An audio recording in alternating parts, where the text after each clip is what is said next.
And now a dramatic reading of John Fisher's letter to Oakland Athletics fans. Ahem.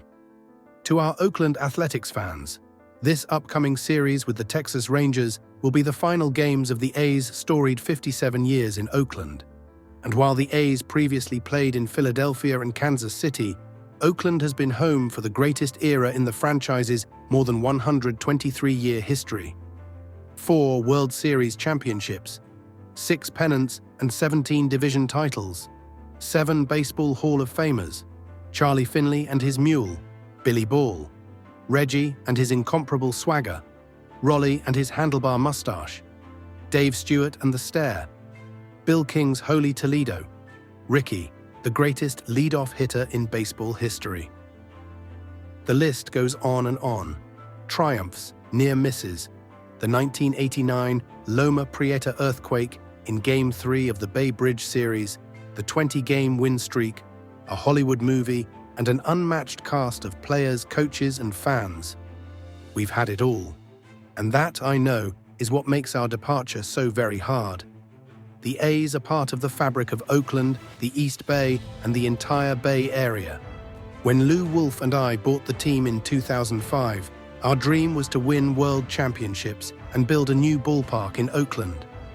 Over the next 18 years, we did our very best to make that happen. We proposed and pursued 5 different locations in the Bay Area. And despite mutual and ongoing efforts to get a deal done for the Howard Terminal project, we came up short.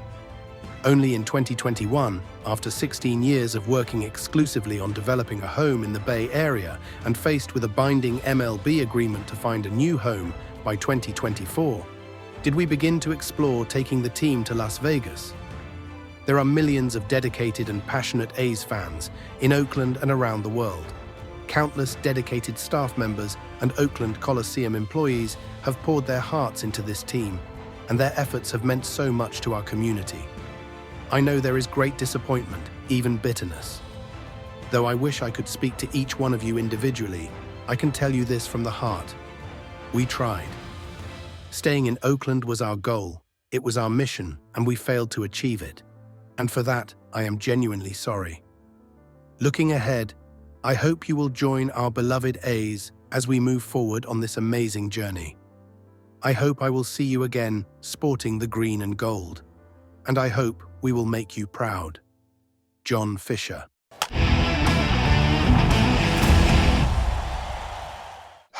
A's owner John Fisher sent out a letter to fans about ditching them and moving to a minor league park in Sacramento for years, and then maybe eventually going to Las Vegas. I'm not going to read the entire letter. It was kind of long, and he didn't read it either, so why should I read it? Plus, I already showered this morning. I don't want to have to shower again right after that. So we're going to react to the letter, okay? Did you read it? Did you see the typo too, by the way? He typoed. He couldn't spell something right. Listen, here's my thing. This is all well, good. John Fisher, really cool. No one's been able to talk to you for years upon years now. Like 20 years. But anyway, stuff. He wanted to. Yeah, he wanted to talk to every person. Fan by fan. Yeah, he wouldn't even show up at the ballpark. So how can you go fan by fan? And then second of all, let me say this. If you really, really, really wanted to get this done, spend some of your gap money and spend some of the money you inherited and get it done. Because in today's world, I'm not going to say it's impossible to have this happen, but it's really hard to get 100% public funding. But he'll go and spend his money in Las Vegas, but he won't spend his money in Oakland. Yeah. So explain that, how hard he really tried. Did not try. Okay. And remember, at one point, Kip, in that letter, he tried to pin it on this ultimate rule, like this mandate, basically, that was up this year where he had to make a decision. And our buddy Evan Drellick from The Athletic said, a small point in this saga, but the continued reliance on the, quote, MLB agreement that we saw there from Fisher is misdirection. If the owners and or the commissioner's office didn't want that clause in the CBA, it would not exist. It didn't materialize out of thin air. The players were not demanding it. So, when he puts that in the letter, like, oh, I was forced, they handcuffed me, and they're making me walk out of Oakland. Like, everything about how he has handled this continues to be disgusting. And, most fans were like way too late to even send something out and to communicate with us. But then the wording in there is so pompous. Everything that he says is such BS. It's really disgusting. To the whole game, Kip. That's the thing. This isn't an Oakland problem. This is the thing I always say. This is a baseball problem. This makes our sport seem small. It is embarrassing the way that this has been handled on a day-to-day basis. It was a too little, too late letter. It's another notch in his belt of just wrongdoings and mishandlings. It seems like it was not forced, but it seems like it was put out just so he can say that you have a chance to tell your side, even right here with this letter. You have a chance to explain something, and it seemed like he just wanted to transfer blame to make it look like he tried by just saying you tried.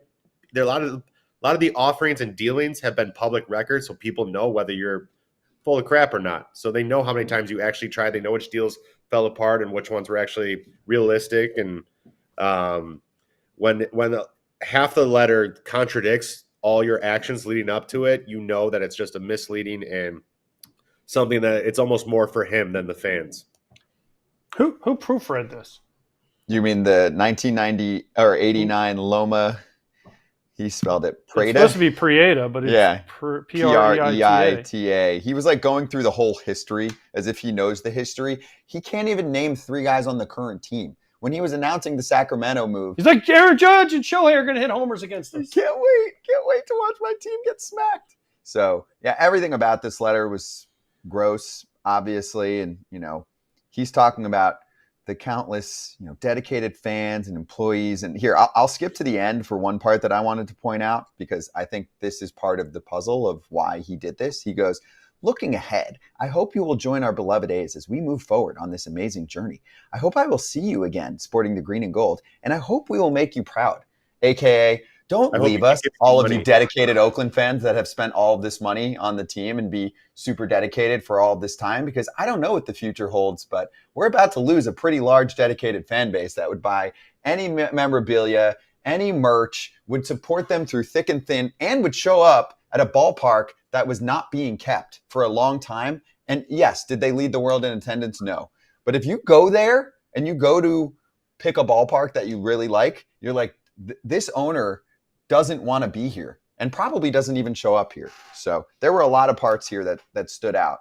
Do you want to show? Guys talk about it a lot. Yeah. What's the how does Vegas feel about this? How does Vegas feel? They don't like it. That's okay. That's what I'm saying. So that's why I feel like this letter was more for him, trying to be like, hey, don't stop giving me your money once we leave too. Kind of like it really wasn't for the fans. None of his moves have been for them. It's just not good. Here's the thing. I have friends that live in Vegas. They're from Vegas. They want no part of the A's. They want an expansion team like they got with the Knights. It's kind of like the Raiders. The Raiders came there, and yeah, it's cool. They have the stadium, and they're cool. But it's a lot more road fans because they're like, we didn't grow up with this. Now, if you start an expansion team, you pick your own team like the Knights, they're all in on the Knights. Mm-hmm. Yeah. But the A's coming, they almost need a rebrand and rebrand it to something more Las Vegas than the A's, at least for me. And then also, Mark, our producer, brought this up. Bob Nightingale the other day reported that Kotze wanted to address the crowd, and they're like, no. And players, get the heck out of there as soon as the game's over. Like, why can't they sit around and enjoy it? Is something going to happen that we don't know about? They're worried that they're going to say something. I don't know. Fans aren't mad at the players. No, they're not mad at the players at all. They love the players. The players have nothing to do with it. Here's the part that really bothers people, and we're going to show a legendary broadcaster out in that area, Larry Beal, who's been on big publications for years, and he's the guy out there. And he read parts of the letter. And the part that he pointed out was how John Fisher said, I wish I could talk to each of you individually, but I actually care about none of you. No, he didn't say that part, but here's Larry Beal's response to that part of the letter. John, you tried 5 different, extremely flawed stadium proposals. You never got even close to a shovel in the ground. Yes, Oakland politics is often a mess. I will give you that. But John, you surround yourself with incompetent yes men, and because you were born into a billionaire family, apparently never learned you have to spend money to make money. See Joe Lacob and the Golden State Warriors, your buddy, who still wants to buy the team. John, you're a serial penny pincher. You've destroyed your family's great name and legacy because of your cheapness. As for the statement about loyal A's fans, quote, I wish I could speak to each and every one of you individually, end quote. Seriously? John, We've been trying to interview you for years, but you always choose to remain invisible unless you're begging politicians for public funding. And then you're out in front in Las Vegas. Okay. Okay. So let me just deal with this.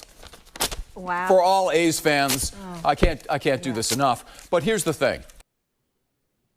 I mean, love it. I mic freaking drop. love it, dude. All timer, because he's there. He's He's right living too, it. and he's the local guy. Yes. And he's right. When have you ever heard John Fisher talk about anything like you said, except trying to get a stadium and funding done? Nothing. I mean, he did like that really weird, what was it, Chamber of Commerce thing in Vegas, where he's all sitting and coordinated and awkward and all that. But no, you can't talk to him. You can't interview him. And props to Larry. I just want to give credit to that's ABC 7 News KGO TV in San Francisco. But that was an all-timer. And everything he said was right, too. Like the Warriors guy is like, I'll buy the team. Oh, no. I don't want No just one sell wants the team, bro. Oh, really? No one wants the team? There's some tech billionaires out there that can afford the team, and they would like to keep it there. Don't ever tell me that people don't want to buy franchises. That's just not true. Because trust me, if people got enough money, they'll buy it. People, there's only a certain number of these things, and they make money. Yes. And you can't talk to people. You can't talk to every single person. I get it. But ABC out there wants to talk to you. One of the legendary broadcasters out there wants to talk to you, and he's tried for years, and not once will you give him time. Come on. Just the way that you think people are stupid is so insulting, right? Talking about Fisher, of course. Let's get Trevor May's letter in there, too. He wrote his own letter. Our buddy in the FT fam said, and he just played for the team last year, "Dear John, with all due respect, which is more than you likely deserve, save it. Be an adult. Get in front of a camera and say it with your chest. Releasing a letter, clearly written by someone else, and including a bunch of names you definitely do not know, is just disrespectful to those that love the team. Quote, we tried, end quote, LOL. The fact that you still think that anyone cares about that at this point shows once again your lack of understanding of why people love the game. You love owning stuff, just not your actions. Either stand up with pride or keep hiding. Pick one. We're tired." That last line really stood out to me. I'm like, baseball is tired. I'm tired of this. Listen, we got a problem. Half our viewers are not even subscribed. Hit the subscribe button. Do it. We're looking for real ways to boost our nutrition and just found a protein shake that actually tastes amazing. It's called Orgain, and it's been a game changer. Orgain is the leader in real protein-powered nutrition that understands that being good for you doesn't have to taste bad. It's the organic ingredients we're looking for, but I don't want a grainy battle with my taste buds every day. You know what I'm saying? It's giving smooth milkshake vibes. That's Orgain, and they have a brand new 30-gram complete protein shake that offers protein-packed real nutrition designed to satisfy your cravings without all the sugar. It gives me energy, provides muscle support, and helps manage hunger too. It's also made without soy ingredients and made with no artificial flavors or sweeteners. Orgain 30-gram protein shakes are available at Costco and Orgain.com. If you want to get in on the delicious protein-packed nutrition today, head to Orgain.com/foul and use the code FOUL for 20% off your order. Once again, that's Orgain.com/foul for 20% off. And make sure you use promo code FOUL so they know FT sent you. And it's not going to end. It's about to get way worse, I'm telling you. It is not easy to suddenly run a franchise in a minor league park that's putting turf on there to maintain the field, which is not a good idea with the weather out there, and many people have warned about that. Like, it is going to keep getting more embarrassing. For people that look at our sport from the outside and are not like us, Kip, and don't look at it on an everyday basis, next year, the year after that, it's going to be really embarrassing for people to find out why Aaron Judge and Shohei Ohtani and all John Fisher's favorite players are playing in a setting like that.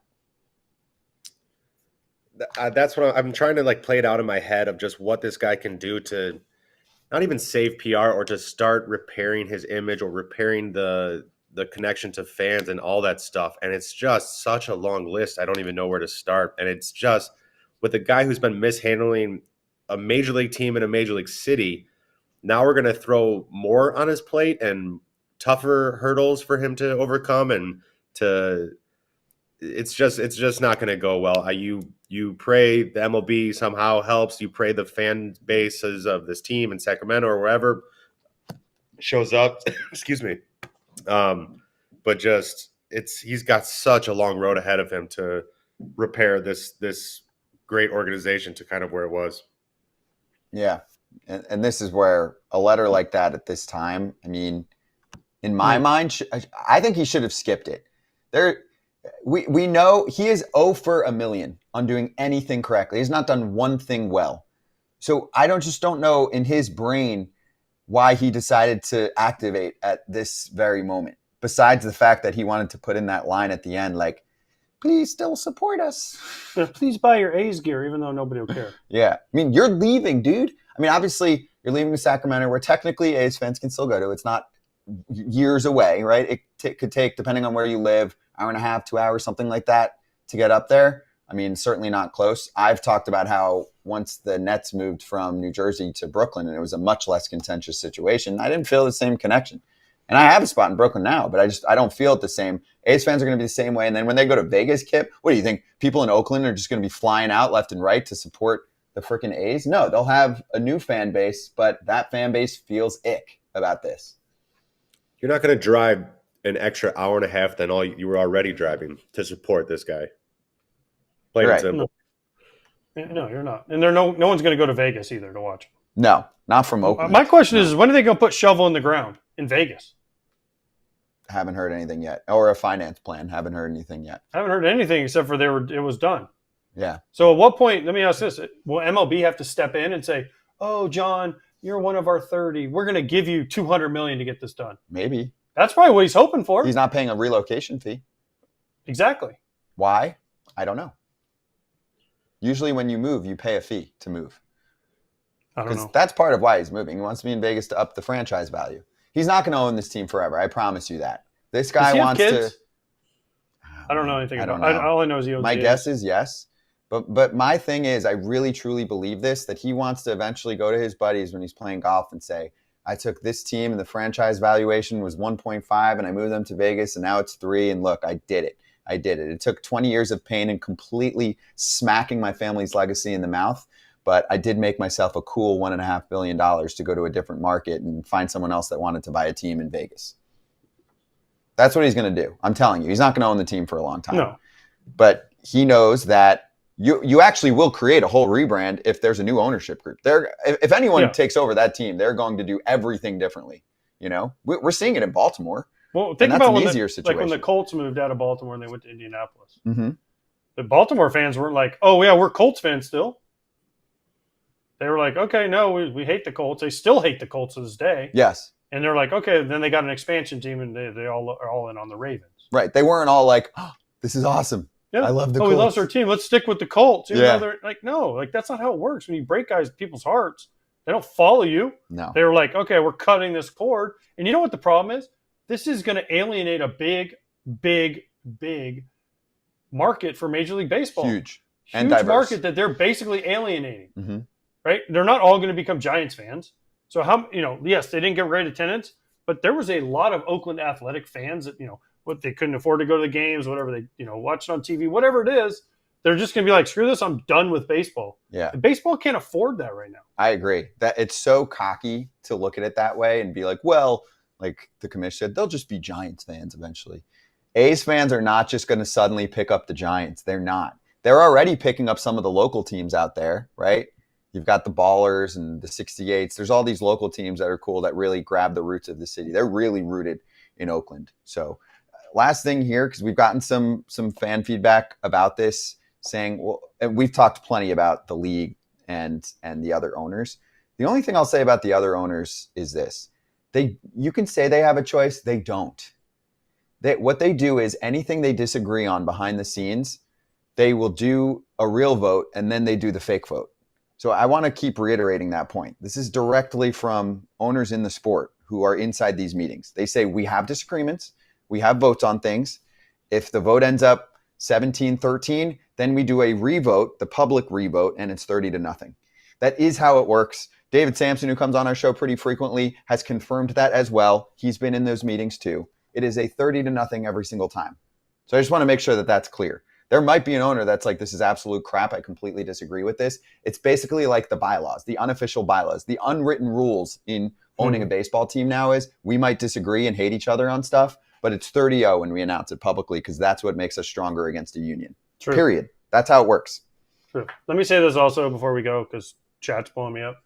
The Ravens were the Browns, and the Browns got the expansion team. So apologies. And apologies, I can't. But they correct did a them on that rebrand. stuff. They're not the They weren't the Baltimore Browns. They become the Ravens.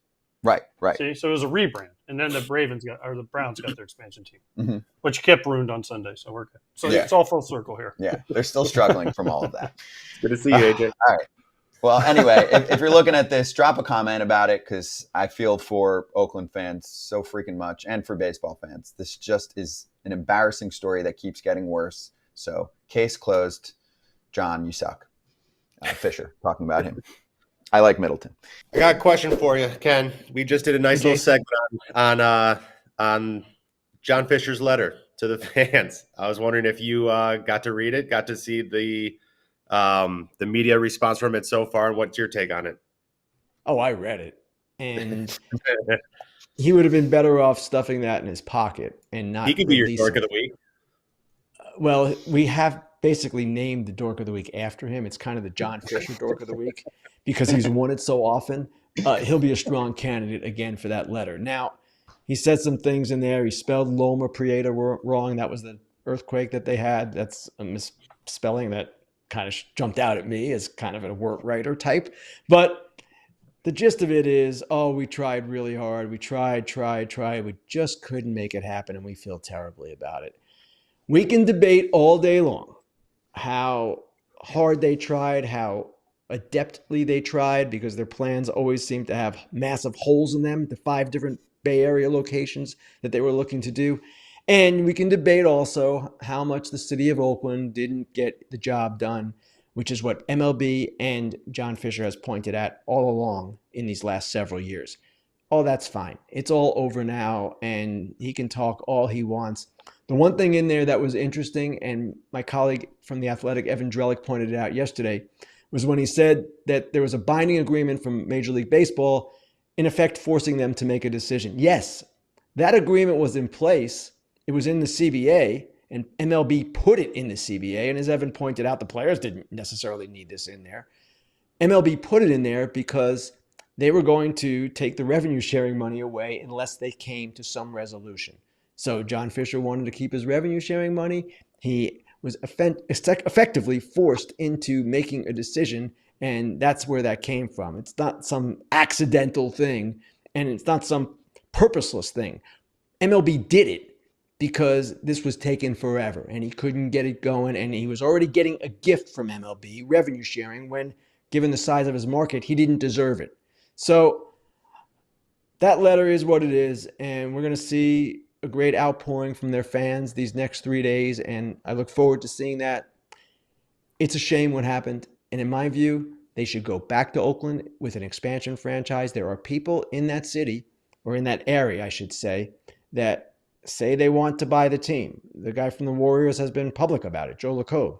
So you're looking at one of the biggest television markets in the United States, I believe number 6. You can have 2 teams in that market. You should have 2 teams in that market now, and you can have both of them succeed. Hey, everybody. Be sure to like and subscribe for more content. We're back here every weekday, all year long, so do not miss an episode. The videos are coming in all day. Here's another video you might enjoy. Baseball the way it should be covered.